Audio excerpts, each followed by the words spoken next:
Hello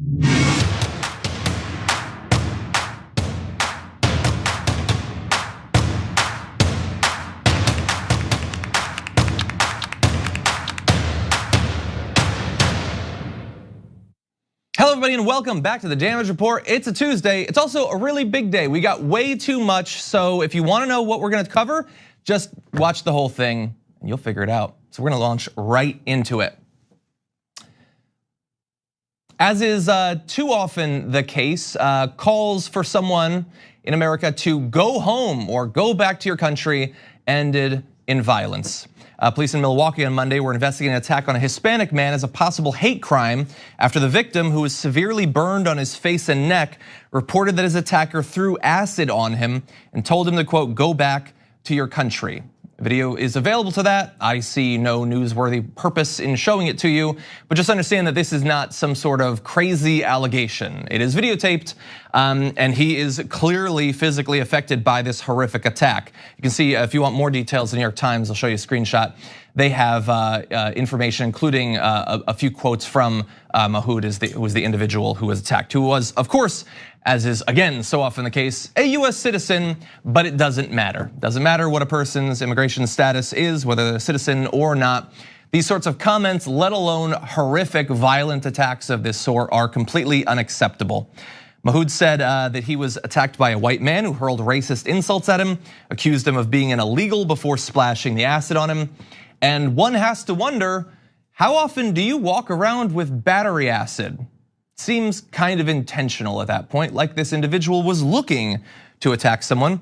And police said that they had arrested a 61-year-old white man in connection with the attack, but as of Monday night, they had not announced any charges nor released the suspect's identity. So, best case scenario, they have found the person, but we can't say for sure at this point. All we can say for sure is that Mahood is going to need people's support, and there is a way that you can give that. GoFundMe account has been set up. You can search for the name Help My Brother Mahood, victim of another hate crime.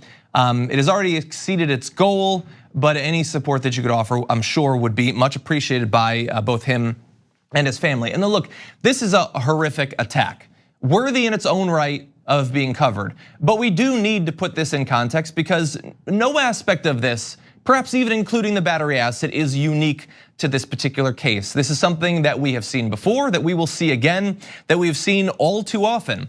And coincidentally, the Huffington Post just finished a really interesting 4-year analysis of attacks that include some sort of statement to go back home, to go back to your country. They in fact found 800 different reports of these occurring over the last 4 years, in which assailants communicated some variation of go back to their victims. These incidents occurred in 49 states and Washington, D.C., and range in severity from murder and assault down to vandalism and hate speech. And there were murders. In fact, horrifically, 4 people spent their final moments having heard their killer say some variation of go back or get out. Far more often, it's verbal assault, harassment, those sorts of things. But there are a number of different assaults, 93 physical assaults that accompanied these accusations that people should go back somewhere. Now, there were many different sorts of people who were targeted in this way, but Muslims were the most targeted religious group, with Islamophobia motivating 120 of the 800 overall hate incidents. When you bear in mind the relative percentage of the population for Muslims in America, that is wildly overrepresented. Although again, perhaps not surprisingly, we've seen this sort of rhetoric becoming increasingly common. 115 of the perpetrators said go back to your country. 117 chose go back to Mexico. 59 said go back to Africa. 21 said go back to China. And 19 said simply get out of my country. Now, it's not their country, it's everyone's country. And in fact, if anyone was to be excluded from the definition of who belongs in that country, I would say the sorts of people that have conducted these hundreds and hundreds of assaults would be primely positioned for that. Now, so we learned a little bit about those who are being targeted by these attacks. What do we know about those who are launching the attacks? You're gonna be shocked by these results. Of perpetrators whose race was known, 90% were white. Of perpetrators whose gender was known, 75% were men. So a little bit more diversity when it comes to gender. And we probably remember last year the various backyard Beckys and pool Paulas and all of that. There were women in that group as well, but they're almost all white. and the vast majority of them are white men. This is an ever more popular hobby for a certain sort of person. But here's the thing, it's one thing to identify their race and their gender, but there was another common element there, not as common as those, but a staggering 20% of the perpetrators, while targeting their victims, invoked Donald Trump's name or his campaign's slogans. Now, this is a 4-year analysis. It goes back to 2015. This was just as Trump's whole thing, his whole movement was getting off the ground. So we can't, for all of these, imply that it was even out there to influence it, let alone specifically say for any one instance it happened because of Donald Trump. But it is becoming more common, and literally hundreds of these involved direct references to their love for Donald Trump, the MAGA movement, and all of that. And what do you know?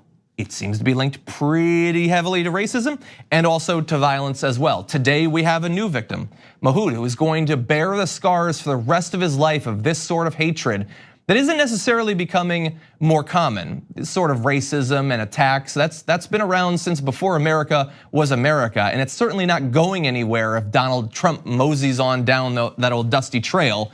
But a lot of people are feeling increasingly okay with doing it publicly, shouting these sorts of things. Some of them even go to rallies specifically to do this sort of thing. I'll let you decide which ones those are.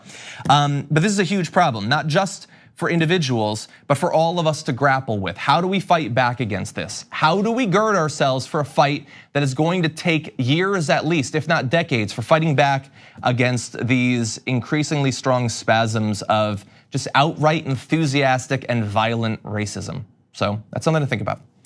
We're gonna take a short break. We come back, a candidate is gonna be joining us, Peter Khalil, who's gonna talk to us about Trump pulling out of the Paris Climate Accords, as well as his campaign after this.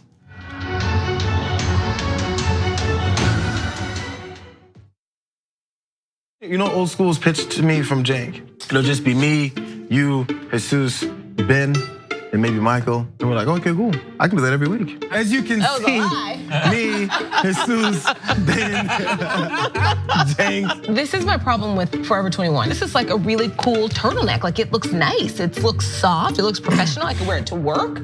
And then you pick it up and turn it around and the back says taco booty. And it's like, what? When you make the order, it says, don't exceed $20.01. So I'll just order literally anything to get it as close to that as I possibly can. I'm sorry that I ordered $45 worth of food and got an email saying, sir, would you like to rethink that?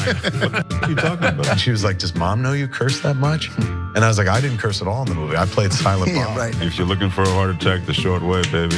Wrong. I did put mayonnaise on it. I'm the most in shape, overweight person you'll find. That's right. We're in Hollywood. I Raise know. your hand if you're not a vegan. Okay. See, nobody. He's like Kevin with Ben Affleck. He's like afraid to text me. He was like, why didn't you answer my call? I called you 39 times. Yeah. But what makes you stop right before 40? You know, what makes you say, nah, man, I ain't doing that no more. I'm cool. And I called you back on the air. And I was like, okay, Kevin Smith, big shot. What the you said you'd come on and you didn't come on. I'm sure I took that very well. Yeah, you did. You called me back the next day and said, I thought it was 7 a.m. I don't mean to get upset. I was in hell. I was just like, oh my God, the theater's empty, nobody's here. Everyone on screen keeps fucking cursing. Why did I let this happen? And the whole thing looks like it was shot through a glass of milk. My mom's gonna be so mad. There's now deep fake porn. I don't know if you guys have heard of this. I heard of it. I just had some in the car. I'll tell you who I'm not fucking, Ben Mankiewicz. Have you guys ever felt that? Not ever. But I imagine you could be famous and not give a shit. But it's tough to be a human and not give it. We gotta let the podcast guys go to tyt.com/join to become a member, get the whole show. And now it's just the three of us. That's it. Okay, This is the intimate hour. By the way, the last half hour of this, we're not even rolling. Fair enough. He's a bad neighbor. Neighbors know I'll be watching. We're always Please gonna tell be. me you do not waste your wife's time with this ridiculously stupid argument. The Bad News Bears is a movie that taught an entire generation how to not win. How to lose gracefully. See, I watch movies. Kingsley. I'm done with both of you. Once Craig starts laughing, I can't stop. We're out of time, so. Are we? Yeah, I know. That was 90? Yeah. I was just getting started. And I was just gonna ask you about getting high. Snoogans, Snoochie Boochies. And members, of course, you can get the whole damn thing. tyt.com join and free trial. And old school with the old folks. Good John, night. come back. The Monsanto Corporation continues to sell a herbicide called Roundup, but you should know that that herbicide is a potential killer. Recent studies have linked Roundup to significant increases in non-Hodgkin's lymphoma. That's a cancer that can be devastating to you and the people you love. While Roundup continues to cause cancer, Monsanto continues to make huge profits from the sale of Roundup. They will not take it off the market. If you or a loved one are exposed to Roundup at work or home and then developed non-Hodgkin's lymphoma, you may be entitled to financial compensation, and it's important for you to take action now and hold Monsanto accountable.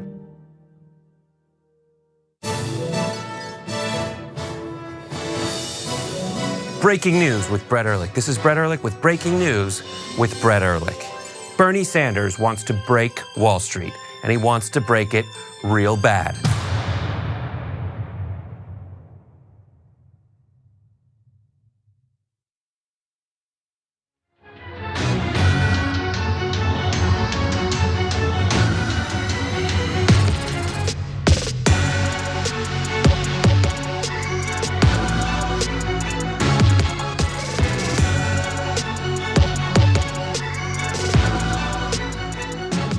This week, the Trump administration notified the UN of its formal intention to withdraw from the Paris Climate Accords, which isn't surprising on the merits. It might be surprising because, didn't we already? I mean, in a very real way, we haven't been doing anything in terms of the federal government to meet our obligations under the Paris Climate Accords, but it sure has taken a long time to formally withdraw. But in any event, it is a controversial stance for the US to take. And joining us now to react to both this and also break down his candidacy in Washington's 3rd District, congressional candidate Peter Khalil, welcome to the show. Hey, John, thank you for having me. Great to have you here. So first, on this formal notification, we are withdrawing from the Paris Climate Accords. I doubt that you're surprised by this, but what is your reaction? So I'm not surprised, but here's the thing. We talk about accords, we talk about these things that are very abstract, treaties, international law and things like that. But let's talk about climate change as a personal issue. And to me, this is a very personal issue for 2 reasons. Number 1, because my son has asthma, and number 2, because my neighbors here in the 3rd District need jobs. And let me explain. My son was born in New York City, having been carried in a city with air pollution, and being born in a city with air pollution is a risk factor for asthma. This is a real effect of what we've done to our climate. We live climate change every day. This is the second thing I said, was that my neighbors need jobs. Yeah. Well, here in the 3rd District, we're at the epicenter of potential fossil fuel investment. And if we pass the Green New Deal, we will create jobs, especially in rural areas. So instead of building fossil fuel infrastructure, we can build rural broadband internet. We can build roads, bridges. We can start cultivating hemp. We can build schools and rural hospitals. So yes, I'm not surprised that we pulled out of the accords, but let's not focus on the abstract form of climate change. Let's focus on the real, personal, and tangible effects, because we feel those effects every single day. And I think that's a way to get people to understand why it's so important that we pass the Green New Deal and we go carbon neutral within the next decade. You know, Peter, it's interesting that you just made that distinction between the abstract effects and then we have this solution. It's not like we don't know what to do, as Greta always says. We know everything we need to know. So the Green New Deal is out there. Nancy Pelosi, who is a woman who is almost singularly possessing of the power to get it done under the right president. She attacked this news about the Paris Climate Accord, saying it's a disastrous decision that sells out our children's future. And yet she has referred to the Green New Deal as the green dream or whatever. And so that's a weird set of stances to hold. I think it really gets to what you were saying there. It is an odd set of stances to hold. And the only thing that I can say to that is what we need to do is elect a lot of representatives who are going to champion the Green New Deal. And by that, I mean turn it into feasible policies that will make us carbon neutral. So then in that way, if we have enough of a groundswell within Congress, and make no mistake, Congress is the most powerful legislative body in the world. If we have enough of a groundswell in Congress, we will get this passed, and Ms. Pelosi's, Representative Pelosi's remarks will be irrelevant. Yeah, well, you're talking there about changing up the face of Congress. You're a face that would like to change Congress, so let's transition to that. You are running in Washington's 3rd District. There is a Republican incumbent, 5-term Representative Jamie Herrera Butler, And you were the first declared as a challenger against this individual. What led to this challenge? So actually what led to this is, and the reason why I'm running is that I'm the legacy of 2 immigrants and the only country in the world that could have made my story possible. I always knew that I was going to serve. And I feel like this is the right time because we are at such a pivotal point in our history. And let me explain what I just said. My parents are Coptic Christian Egyptian immigrants. They escaped religious persecution in Egypt. My dad came here in the 60s. My mom came here in the 70s. And they literally borrowed against their house to send me to school. And one of the things that inspired my parents to be very serious about education is that they were the first in their families to go to college. And they knew that education got them out of that horrible situation in Egypt and that education would propel me up. So they sacrificed themselves to make my story possible. And what that meant was that a man from a village in southern Egypt with no electricity and no running water, which my father is from a village in southern Egypt, had a son who could go to Stanford Law School and become a lawyer in the United States of America. And growing up, he instilled in me a very healthy sense of patriotism. Because let me tell you, John, one of the first broadcasts that he ever saw on TV was Neil Armstrong landing on the moon. And that convinced him that this was the greatest country on earth. And I still believe this is the greatest country on earth. But I am running to restore the idea that our government exists to give everybody an equal opportunity to have a good life. My parents made my story possible. This country made my story possible. I want to make the stories of every single one of my neighbors possible in this country, and that's why I am running. Well, sort of getting into what you were just saying there, one of the core tenets of your campaign, as you've described it, is a desire to fight against corruption in government. And so if you were to make it into Congress, what are some of the changes you'd like to see made to fight back against corruption? Sure, I would like to see, and as context for this, for 3 years, from 2007 to 2010, during the height of the financial crisis, I was a lawyer on Wall Street. I saw the corruption firsthand. I saw banks betting for and against the same risky investments. I saw banks violating anti-money laundering regulations with no consequences. And I saw banks and other corporations contributing millions and millions of dollars to political campaigns to ensure that our representatives voted the way that corporations wanted them to vote and not the way that we wanted them to vote. So I'm in favor of publicly funded elections, overturning Citizens United. And I know a lot of people are scared of this idea of a constitutional convention, but the only way we're going to overturn Citizens United is through constitutional amendment because we're not getting a new court anytime soon. Mm-hmm. We need to get money completely out of politics so that we can take back the notion that our country belongs to us, that our policies belong to us, and that our representatives work for us. And yes, it's going to take a hard fight, but our alternative is doing nothing. Mm-hmm. And if we do nothing, we're going to continue to have this corrupt system where the corporations can tell our representatives what to do. Peter Khalil, congressional candidate for Washington's 3rd District. Thank you so much for joining us. Thank you, John. It was great to be here. We're gonna take a short break here. When we come back, a little roundup of some of the fairly disastrous news coming out over the past few weeks having to do with the environment, clean air, clean water, things we all say we want. But when it comes to the Trump administration, their efforts don't match their rhetoric. We'll break it down after this.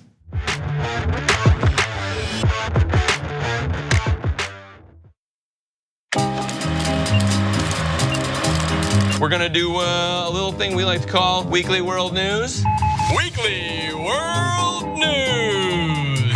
I cull stories from around the globe, stories that aren't covered on the main show or aren't covered enough, and I turn it into a 5-question quiz for Dave and Steve. All right, do we have our answers? A from Dave and C from Steve, and the correct answer is B, an oil tanker that sank off the coast of China. Okay, we have one answer of B and one answer of C. What is the correct answer? It is, of course, A, an airplane wing walking stunt gone wrong. Okay, we have an answer of A from Dave and C from Steve. The correct answer is B. We have an answer of B and C. What is the correct answer in true Weekly World News tradition? It's A. Come on. Taking the bear out for ice cream. That can't possibly be true. We're terrible today. Just terrible. I often think about the terror that my grandmother was under until she was 8 or 9 years old, and how horrific that experience must have been in this state of discomfort for the benefit of other people. People will still treat you like you're the problem. That's what we mean when we say living well black. We're just trying to live our best life. We're trying to be the best that we can be. And we're frustrated and tired of people treating us like we're criminals. The Monsanto Corporation continues to sell an herbicide called Roundup. You should know that recent studies have linked this commercial herbicide to a significant increase in non-Hodgkin's lymphoma. A diagnosis of this type of cancer can be devastating to you and your family, while Monsanto continues to profit from these sales. If you or a loved one were exposed to Roundup at work or at home and then developed non-Hodgkin's lymphoma, you might be entitled to financial compensation, and you have a right to take action now. You're about to watch some behind the scenes footage of the Young Turks. Ooh. Now these are partial videos. If you want to get all of them, you become a member, go to tyt.com/join, and you'll get all the behind the scenes of me, Anna, John, JR, a little bit reality show like. tyt.com/join and enjoy this. You know what you're seeing behind me? Jersey, hold. Watch me flip this camera. However I flip it. Do I flip it like this? No, I just took a picture. I'm bitsing right now. What?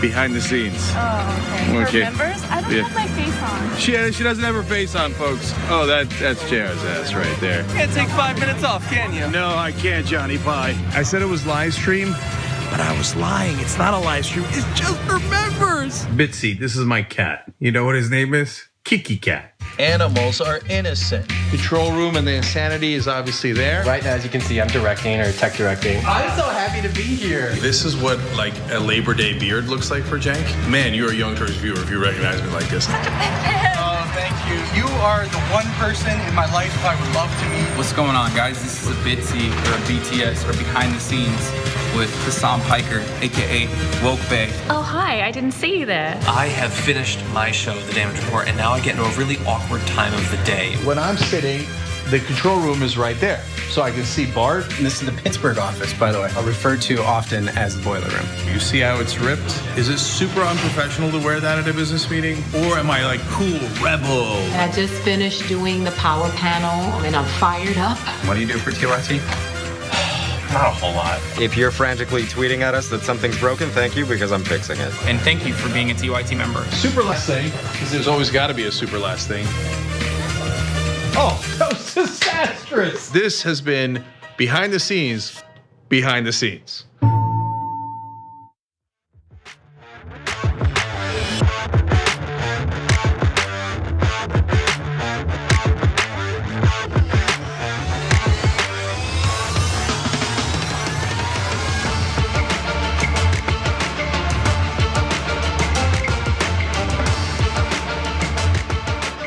When it comes to the environment and Donald Trump, I think we know that, for instance, on climate change, I think Greta said it best that trying to change his mind at this point is probably a waste of time. He's being well paid to hold the position that he has, and he's not going to do anything about climate change in the years remaining as president. But here's the thing, supposedly on things outside of climate change, he does care and we should have certain expectations. For instance, he says very often, I want clean air and clean water, and have been making great strides in improving America's environment. But American taxpayers and American workers shouldn't pay to clean up other countries' pollution. Okay, well that's other countries' pollutions. Presumably we can still pay to clean up our own pollution though, right? In the water and in the air. He said, I am committed to keeping our air and water clean, but always remember that economic growth enhances environmental protection. Jobs matter. So that second part there, well, the middle part, is a lie. But it does reveal a little bit of a truth of what he believes about this. Sure, he likes the idea of clean air and clean water, but he really likes economic growth. And while economic growth does not actually make the environment better, which we'll get into, he thinks that that is a worthy trade-off there. And that's really the problem, because over the past month or so, I've seen multiple different studies where you have had a possible trade-off. You've had what's good for the environment and what's good for a very narrow set of corporations, or even just one corporation. And every single time he comes down on the sides of the corporation. So let's catch up a little bit with some of these recent regulation changes when it comes to the environment and what we should expect going forward. The first does have to do with our water, which he loves to talk about, and that has to do with lead. So you're taking a look at this headline, EPA proposes new regulations for lead in drinking water, which sounds good, especially with that photo of the Flint water plant there. But unfortunately, these regulations are not great. There's some good. Yes, there will have to be better documentation of remaining lead service lines, but that's really about it on the good. The EPA is not moving to require that all lead service lines be proactively replaced nationwide, as some environmental advocates had suggested. The proposal also would not change when officials have to take action. The proposal would establish a lower trigger level of lead with 10 parts per billion from the current 15. But the thing is that health experts say no amount of lead is known to be safe. And so changing it from 15 down to 10 might seem like it's moving in the right direction, but really it's placating some environmentalists when really that threshold should be far, far lower. And certainly the lead service lines that are currently existing should be taken out. Yes, it's complex. Yes, it's going to be costly, but our lives are worth it, I think. And when it comes to water, that's not the only issue. We also have coal ash, and this is even more recent news. Under a new proposal, companies will have to stop placing coal ash into unlined storage ponds near waterways by August 31st, 2020, and either retrofit those sites to make them more secure or begin to close them. Now that sounds good, but not in comparison to what we had. Unlike the Obama era rules, the EPA will allow greater leeway and more time for operators to request extensions ranging from 90 days to 3 years. Now, that sounds bad, that we were going to have these shut down in the near term, and under Trump, it's being pushed out by a number of years, but it's actually worse in some cases. If a company can demonstrate it's shutting down a coal boiler, it can petition to keep its storage ponds open for as long as 8 years, depending on their size. And I think we can all agree that 8 years is a very long time, and it's a long time where a lot of damage could be done. This rule change trades away increased costs for the coal companies for higher toxic chemical exposure in communities from the groundwater near coal burning plants. By giving fossil fuel companies longer to act, more contaminants will inevitably be released into the environment. And some of these contaminants you really don't want to mess around with. One great example of that is selenium. Selenium is a byproduct of coal ash that can cause neurological problems, paralysis, and even death when ingested in high amounts. Now, going about your regular everyday life, you're not going to encounter selenium in high concentrations. But if you happen to live in one of the environments near a coal ash deposit, and that generally is going to mean poorer people, working class Americans, people of color, you just might. Because a 2010 report from Physicians for Social Responsibility and Earth Justice found that water samples collected near coal ash contamination sites had selenium levels that were sometimes 580 times higher than the federal drinking water standard. And that's horrific. And the prospect of having to drink water contaminated in that way by something that can literally kill you for up to 8 years longer than we would have had under Obama, that is truly scary. So that's the water. What about the air? Well, a new study released Tuesday found that the amount of pollutants in US air rose between 2016 and 2018 after 7 straight years of improvement. 2 economists who conducted a study of Environmental Protection Agency data found that particulate matter pollution, air pollution dropped 24% in the US between 2009 and 2016, but increased 5.5% the next 2 years.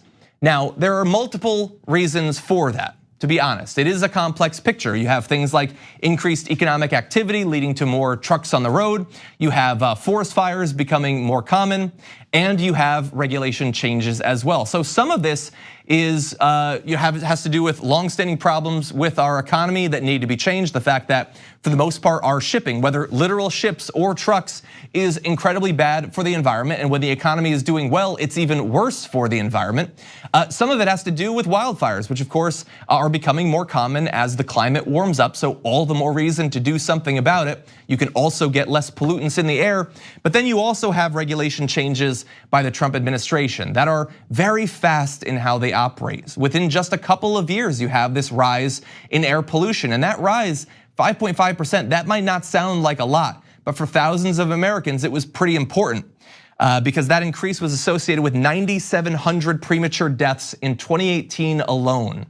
Nearly 10,000 people, or roughly 3 9/11s, died prematurely and unnecessarily because of the air pollution that they were exposed to. And like I said, there's multiple reasons that there was so much air pollution, but some of it was able to be controlled by the Trump administration, and they decided to move in a very different direction than that which had been pursued under the Obama administration. And for thousands and thousands of Americans, it was fatal, that choice. And that was 2018. What about 2019? What about 2020? What if Donald Trump gets a second term? What if those regulation changes aren't changed once again? How many thousands of Americans will die because Donald Trump feels like some of these companies can save a little bit of money by not having to undergo retrofits and regulations and things of that sort? At the very least, tens of thousands, that becomes clear. In addition, by the way, those deaths represent $89 billion worth in damages. That's not nearly as important as the lives lost, but look at that there, $89 billion. But interestingly, those companies don't pay that money. Coal companies don't pay those $89 billion. The government directly doesn't pay the $89 billions of dollars. We do, our families pay by lost productivity, medical expenses, funerals, and all of that. That cost is on us. And so again, they always love to say that they hate socialism, but when it comes to socializing the gains for private industry, they're perfectly happy to do that, even if it costs thousands of Americans their lives.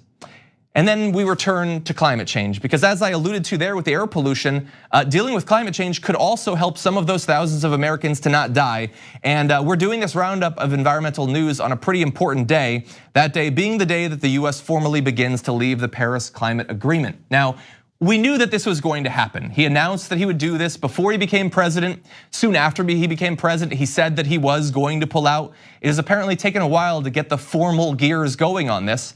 But in terms of the years lost, where we could have actually done something, that is what is so devastating here. It doesn't matter at the end of the day if our name happens to be on a list, even if we are the only country to pull out of the pact. So we are number one in something pretty embarrassing there.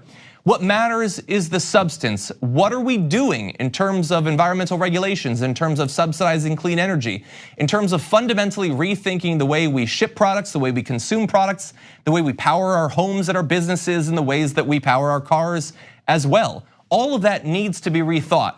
But unfortunately, much of that has not been done for literally years. We are at best stalling and at worst moving in reverse at a time when we cannot afford to do so. Now, there is a little silver lining here, and that is that while the federal government is deciding not to do anything when it comes to climate change, roughly half of Americans live in a state or in a locale where their government has decided to abide by the Paris Climate Accords, and that is very good news. We are a federal government, we have multiple layers of government, and so it's not all on the federal government. It's tragically, a lot of it is on them, but some of us live in states that are trying to do the right thing, and that is good. And so if you're an environmental activist, and if you're finding it difficult to get anything done at the federal level, refocus your efforts and try to get cities and states to do the right thing. But there's a little bit more dark on top of that silver lining, because while there are states that are doing the right thing, the federal government is also trying to shut down those efforts too. We talked about this recently. Trump is gonna revoke California's authority to set stricter auto emissions rules. And so for all they love to say about they just worship states' rights, when it's the state's right to do right by the environment, they're not so interested in that in Washington, D.C., and so they're shutting that down. And if today they're stopping California from having higher emissions requirements for their cars, what are they gonna do for the other states tomorrow, next year, the locales that are generating clean energy and things like that, having regulations on businesses to make sure that they're cleaner and greener as well? Will the federal government abide that for a second term of Donald Trump? Perhaps it's a gamble that we wanna make. I would say with the stakes as high as they are, we can't afford to. And so when it comes to our water, when it comes to our air, when it comes to our climate at large, Donald Trump being here, it's not just, they're all bad, they're all the same. They're not all the same, okay? Donald Trump has had a singularly bad effect on the water you drink, the air you breathe, and in fact, for thousands of you, your lives itself when it comes to air pollution that has been increased through his efforts. So all of that is very important to bear in mind as we continue our efforts to change environmental regulations right now while Donald Trump is president, and certainly as we get towards the 2020 election. Donald Trump being there is horrific for the environment, and it needs to stop. Okay, we're gonna take a short break. We come back, Emma Vigeland is gonna be joining us to break down a couple of important pieces of news out there after this.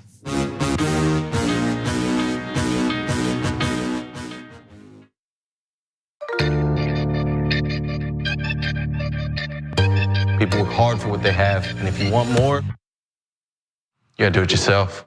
Stock stories bring headlines to life in an instant, whether you work on Wall Street or in Wichita. Stock report cards and professional analyst buy and sell ratings help gut check your thought process. Buy stock, take profits, and manage risk.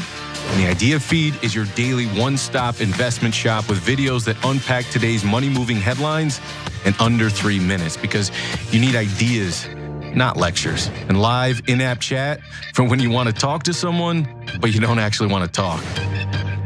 So what'd you think? With unlimited commission-free stock trades and great ideas from real traders. Visit doe.com/TYT. People still don't know what the word feminist actually means. Not even that, people are still angered by the word. People think feminist is a bad word, but it's not. There are gradations, there are different waves. The people who are against gender equality love to use like militant feminists as the representatives of all feminists. It's untrue. I don't know why you'd be threatened by strong women unless you were an incredibly weak man. If you don't have equal rights, or you're not treated the same way, well, wouldn't you be angry? The Monsanto Corporation continues to sell a herbicide called Roundup, but you should know that that herbicide is a potential killer. Recent studies have linked Roundup to significant increases in non-Hodgkin's lymphoma. That's a cancer that can be devastating to you and the people you love. While Roundup continues to cause cancer, Monsanto continues to make huge profits from the sale of Roundup. They will not take it off the market. If you or a loved one are exposed to Roundup at work or home and then developed non-Hodgkin's lymphoma, you may be entitled to financial compensation. And it's important for you to take action now and hold Monsanto accountable. Cenk Uygur is not here today, which means that I will be able to talk during the show. We'll see. Poor Cenk, under the bus. My God, if Jesus came back, how much would the Republicans hate him? Now you have to give away all of your possessions to the poor. Steve King would be like, oh, Weezy. Cenk is oddly, scarily competitive. Oh, it's insane. I play basketball against him. It's just like, how are you good at this? The liberal mom says, Mark Thompson, have you ever thought about doing one of those tapes that soothe people to sleep? Like Mark Thompson reads the phone book. I'd buy it. If you'll buy it, I'll do it. Emilio D'Amelio writes in, John, you are so thick. I love you. That's what he wrote. Pork Chop Express writes in and says John Idarola needs a new jacket. Whoa. Those 24-inch pythons, are about to burst out of his sleeve. Gun, baby. You know, the two people here said that their moms were both in love with you over Beauty and the Beast. That's an improvement. I usually get grandmothers. The Hour of Fire is brought to you by Brooke, and Brooke. Yes, Brooke's got it. Okay. Take it. All you right. guys know I really like compliments. Charlie Turk. No, wait a minute, don't you dare. Chemical castration when we return from the break. Right, so that's it. We will settle it. I want to see this. Did Anna comment on my tan yet? No, she hasn't. Scandal at TYT. You're a good boss. But Anna did say that I come in here today with a fresh mind. That's all I'm about. I'm about a fresh mind. I can't with you right now. Okay? She just can't. She can't, but nonetheless, we have to for another 3 hours. I'm back, baby. Let's rip in the Republicans. See, don't miss the live show. That's great. Tell people, if you're a member, you get the whole live show whenever you want, because this stuff doesn't go into any of the clips.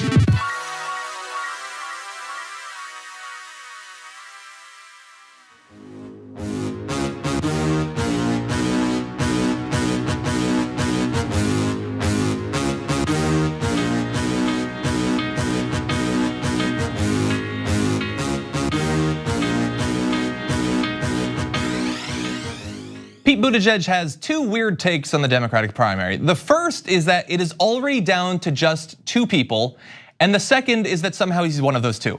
In an interview that's gonna be broadcast on Showtime on Sunday, he said that the race is getting to be a 2-way between him and Elizabeth Warren. Quote, a world where we're getting somewhere is that world where it's coming down to the 2 of us. This was news to everyone who's watching the polls and knows that we haven't even gotten into the primaries and caucuses yet. But joining us now to break down Pete Buttigieg's read of the Democratic primary, Emma Vigeland of Rebel HQ. Emma, welcome back. Thanks for having me, John. Great to have you here. So I mistakenly thought that there were still like 12 people in this race, but apparently there's only 2. What do you think?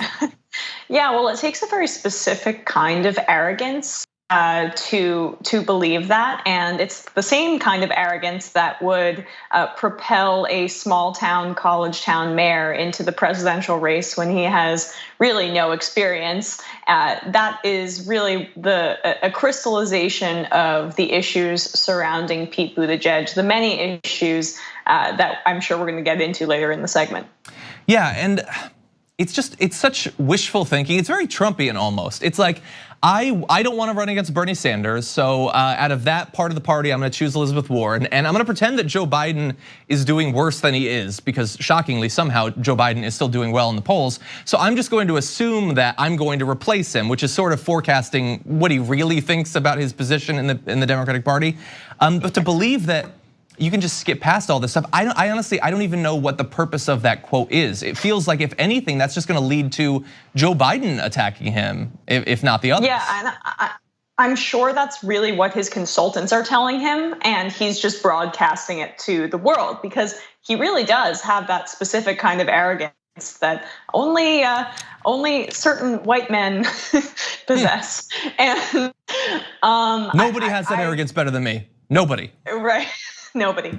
But it's also fascinating. Does he not realize that non-white people are going to be voting in this primary? I mean, he has zero support among Black people. Elizabeth Warren is struggling to get support from Black people in the polls as well. So there are two candidates, Joe Biden and Bernie Sanders, who has increased his support significantly since 2016, who are doing very well with Black voters, and they are the most significant and active voting bloc in a Democratic primary. So Buttigieg might want to remember that, although he's conveniently probably forgot about that, since his history with racism in his town is so terrible. As TYT has done a lot of work to try to shed light on. Yeah, he's in a lot of these polls amongst Black voters. He's at 0%. He's not the only one, by the way. I advise all of our viewers to dig into the crosstabs, because I've discovered some really interesting stuff recently. But that is a big issue for him, and to imply that he's already got this thing half locked down, that is a really arrogant position. Both of them need to do, I think, quite a bit more to diversify their voting base. I mean, we're still far out, and I know that like Buttigieg is like banking on doing really well in Iowa. That'll show how he does with diverse voters. But I don't know, I feel like he's getting really far ahead of himself. I don't know, maybe it's a good strategy. Oh, of course. And for Elizabeth Warren, I don't even necessarily think it's anything she's doing wrong. It's kind of the same thing that happened to Bernie Sanders in 2016, where a lot of Black voters in the South are just naturally skeptical. People in the South, I guess, are naturally skeptical. And Joe Biden has made a lot of inroads based on just his history and his past connection to President Obama. Bernie Sanders, being an advocate for the community and getting more name recognition, has allowed him to make inroads with Black voters down in the South as well. Elizabeth Warren's a fresher face on the scene, but Buttigieg's actual history with racist policing is going to hurt him, and I imagine it's going to be difficult for him to overcome it, unlike Elizabeth Warren, who can make inroads in that area. Well, let's talk about another area of history for Pete Buttigieg. He's made like a lot of his supporters very happy in the last debate when he was attacking both Bernie Sanders and Elizabeth Warren, but mainly Elizabeth Warren over Medicare for All. And people were interested to find out that back just in 2018, he had tweeted, "I, Pete Buttigieg, politician, do henceforth and forthwith declare, most affirmatively and indubitably, unto the ages that I do favor Medicare for all, as I do favor any measure that would help get all Americans covered. Now, if you'll excuse me, potholes await." That's not the only tweet, but he had been much more of a proponent of Medicare for all, even to just last year. And now the centerpiece of his campaign on substantive grounds is attacking the very concept of Medicare for all. Because Pete Buttigieg only believes in one thing. Pete Buttigieg. I mean, he went on cable news and talked about how Medicare for all was the compromise position on health care, and how we need to talk about it as such, that it's the centrist position as opposed to nationalizing everything or privatizing everything. It's somewhere in between. And then just months later, at the end of the year, he said that in February, he's now saying that Medicare for all is completely impossible and a ridiculous pipe dream, and attacking Elizabeth Warren and Bernie Sanders on those grounds. That's what happens when you're nakedly ambitious and don't have principles. So let's transition to a totally different piece of the news, something that came out this weekend that I really wanted your opinion on. Richard Spencer is a literal Nazi who was involved in the gathering where Heather Heyer was killed by American Nazis. New tape apparently that's come about as a result of Milo's attempt to undercut him in some way shows what his reaction to this tragic, horrible death was. Let's listen to a section which I believe has been carefully censored. I am coming back here every weekend if I have to. Like, this is never over. No. I win, they lose. That's how the world works. They get ruled by people like me. My ancestors enslaved those pieces of. We're gonna win. I rule the world. Those pieces of get ruled by people like me. They look up and see a face like mine looking down at them. That's how the world works. We are gonna destroy this town. But kids, don't ever punch a Nazi in the face. That's important. So there were anti-Semitic slurs. There were him saying proudly that people like him have enslaved other people. That was his response to Nazis killing a counter protester. And I just want to put it out there, but as many people have noted, Jake Tapper had him on the air to respond to Trump's racist attacks against the Squad like 6 months ago. Yeah, that sounds like someone who is not in their right mind that I hear in New York Penn Station screaming all the time. The fact that he sounds crazy. He sounds like he's lost his mind, but this is someone who has garnered some sort of political following, which is absolutely nuts. And I find it darkly hilarious that Milo was the one who leaked this to the media. I'm reminded of that Spider-Man meme of them pointing at each other. I mean, both are Nazis. So what did Milo have to gain by leaking this? We all knew this is who Richard Spencer was. Now we just know he's entirely unhinged. And I mean, it really, the part where he talks about looking down and seeing a face like him, that's really chilling. And I think kind of speaks to the basest desires of racists in this country. They want to feel superior, and he embodies that with that statement. Yeah, and there was a little bit of Bill O'Reilly's famous rant there. There was a little bit of Keanu Reeves in The Devil's Advocate. I think he literally quoted, that wasn't like a good thing in that movie. I think he missed sort of the moral of The Devil's Advocate there. Right. Great work by Keanu as always, but I think he missed some of the subtlety there. I agree. We already know who he was. I like the added context that at the same time this is being recorded, the president of the United States is going out and saying that there are very fine people on both sides. We'll have to see if he thinks that whether he thinks Richard Spencer is one of those fine people or not. But we all knew who he was, and the idea that Jake Tapper, who would never have you on to comment on a story or me on to comment on a story, would bring a literal self-declared Nazi on to talk about racist attacks against women of color in politics. This story is an indictment of Richard Spencer and American Nazis, but also of the media that has done backflips to try to normalize these people with front page New York Times articles and Jake Tapper's efforts as well.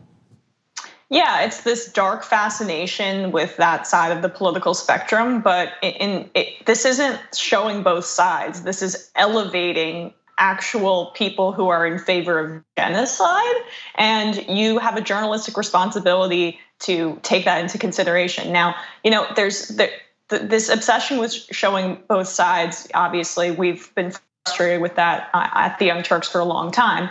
But what isn't talked about enough when criticizing the media is journalistic discretion and story selection. And so, you can choose not to do a story on specific things because you don't feel it's important. But clearly CNN and Jake Tapper thought it was very important to have Richard Spencer's voice. And that's some questionable editorial discretion in my view. Yeah, look, he's a particular sort of activist, an activist for white supremacy. There are other sorts of activists that I think Jake Tapper could have given 5 or 10 minutes to, but instead chose to go in this direction. Well, they won't hire any progressives or have any progressive voices on, so it's par for the course. Yes. Emma Vigeland, as always, thank you for joining us. Everybody should go to Rebel HQ and see your work. We appreciate it, Emma. Thank you. We're gonna take a short break here. When we come back, news from around the world, and meanwhile in.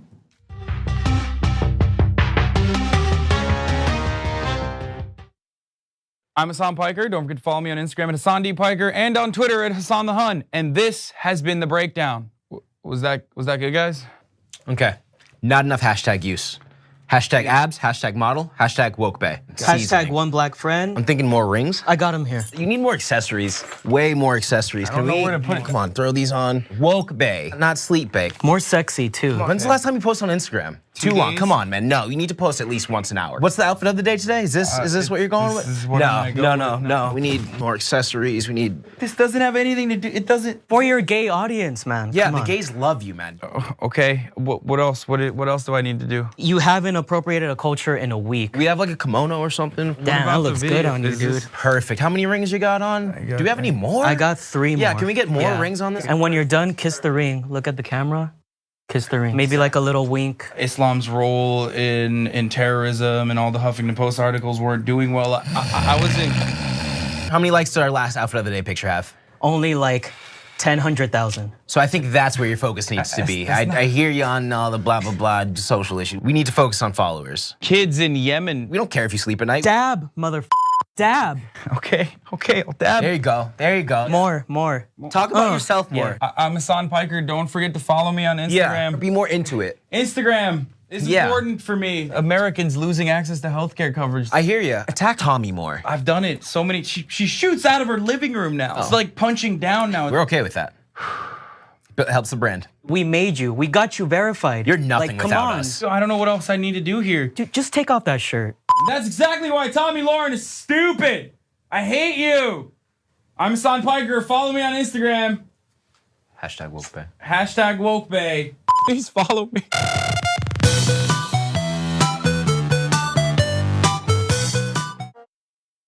The Monsanto Corporation continues to sell a herbicide called Roundup, but you should know that that herbicide is a potential killer. Recent studies have linked Roundup to significant increases in non-Hodgkin's lymphoma.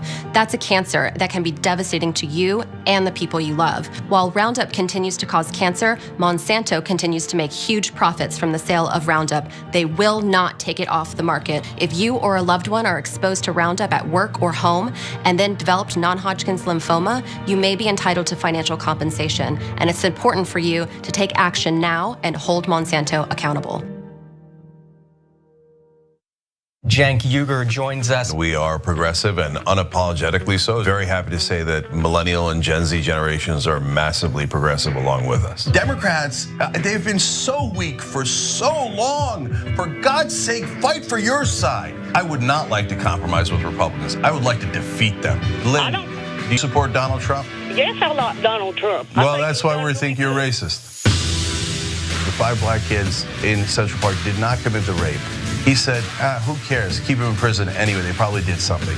He's a terrible guy. Very fine people on the side chanting, Jews will not replace us. He says we should ban all Muslims. Well, that's bigotry by definition. He said it during the campaign trail over and over again. Called Latinos criminals and rapists. See, you're used to Republicans being strong on television and Democrats cowering. New day in America. Progressives, we actually fight back.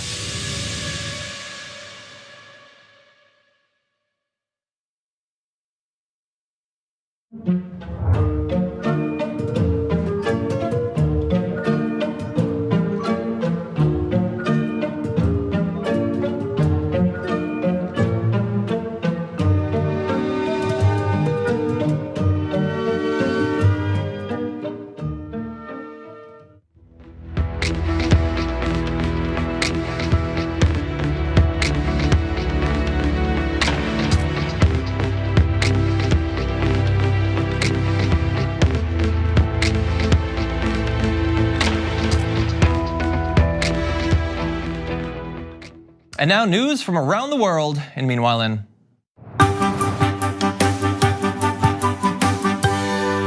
Meanwhile, in China, the ruling party has found a new horrific way to attack the Uyghur community. This is really dark stuff, even in the context of a story that has been very dark for the last few years. Chinese men assigned to monitor the homes of Uyghur women whose husbands were sent to prison camps frequently sleep in the same beds as them, Radio Free Asia reported last week. These officials, who are mostly men, you'll be shocked to find out, typically stay for up to 6 days at each household, many of which have male family members in detention. And the Radio Free Asia was able to talk to an anonymous member of the Communist Party who said they help the families with their ideology, bringing new ideas. They talk to them about life, during which time they develop feelings for one another. That is obviously horrific, disgusting. I think best case scenario, it's terrible, and I think we all know that the best case scenario is not the best case, not the actual case here.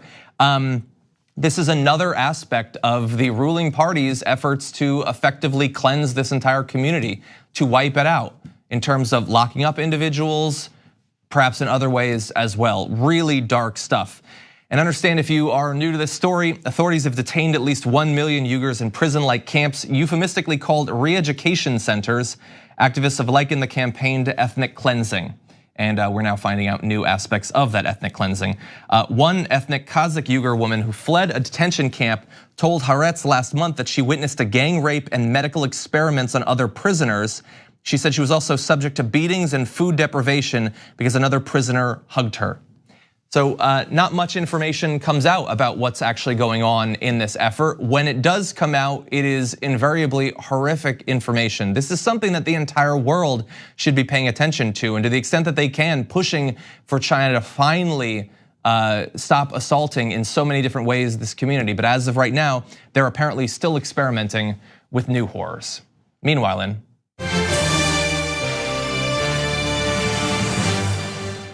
in Brazil, illegal loggers in the Amazon apparently ambushed a group of indigenous warriors who had been sent to protect the forest. In so doing, they killed one of the most outspoken leaders from a particular indigenous group. And most amazingly, this individual, Paulo Paulino Guajara, had previously been interviewed by Reuters about what his group was trying to do in the Amazon, saying, "I'm scared at times, but we have to lift up our heads and act. We are here fighting," he said, as he and other warriors prepared to move through the forest towards a logging camp. He went on to say, "We are protecting our land and the life on it, the animals, the birds, even the awa who are here too. There is so much destruction of nature happening, good trees with wood as hard as steel being cut down and taken away. We have to preserve this life for our children's future." And Paulo tried to do just that, even giving his own life in that effort, because while there is massive amounts of fully legal logging going on in the Amazon, there is more and more illegal logging, mining, farming, and the government of Bolsonaro is doing everything they can to ignore this. They got in on these sorts of implicit promises, a wink and a nod to those who are willing to literally murder people to be able to exploit the Amazon for its natural resources. One group, APID, Brazil's pan-indigenous organization, had this to say about the attacks. "The Bolsonaro government has indigenous blood on its hands. The increase in violence in indigenous territories is a direct result of his hateful speeches and steps taken against our people. And they are in fact becoming more common." The Indigenous Missionary Council had warned in a report published on September 24th that the number of invasions of indigenous lands by loggers, miners, and land grabbers was rising. They documented 160 incursions through September of this year, compared to 109 during the entirety of 2018. And just a tragic incident here with this individual who is heroically trying to protect his people and also the environment there. But we've seen this coming. I mean, we said before he was elected that this is what he would bring if he got into office, and unfortunately it is coming true.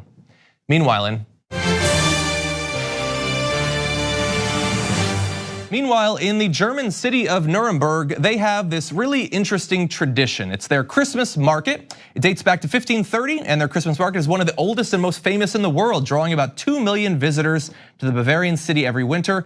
Each year, organizers choose a local young person for the role of, quote, Christ child, an honorary role.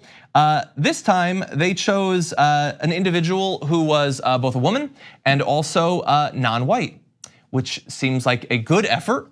But unfortunately, there are horrific people in Germany that reacted horrifically to this. This is from a Facebook post by the far-right AfD party, who said, "Nuremberg has a new Christ child. One day we're going to go the way of the Indians," comparing white Germans to Native Americans. This party is becoming more common in recent years. It formed just in 2013 and just 2 years later captured more than 12% of the vote nationally in Germany, so that should scare you. The mayor of Nuremberg responded by saying you would laugh about it if you didn't know these guys are serious, but you could cry about this level of misanthropy.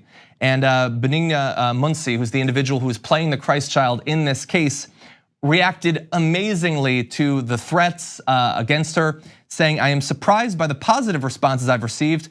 They say, cheer up, not all people are so negative, we're behind you. I was very happy about that. And a great honor for this individual, and hopefully one that will not be further sullied by the worst in German society. Okay, thank you everybody for watching. It's been a big show, appreciate you getting through it. Lots more planned for the rest of this week. We'll see you tomorrow morning with J.R. Jackson, in fact.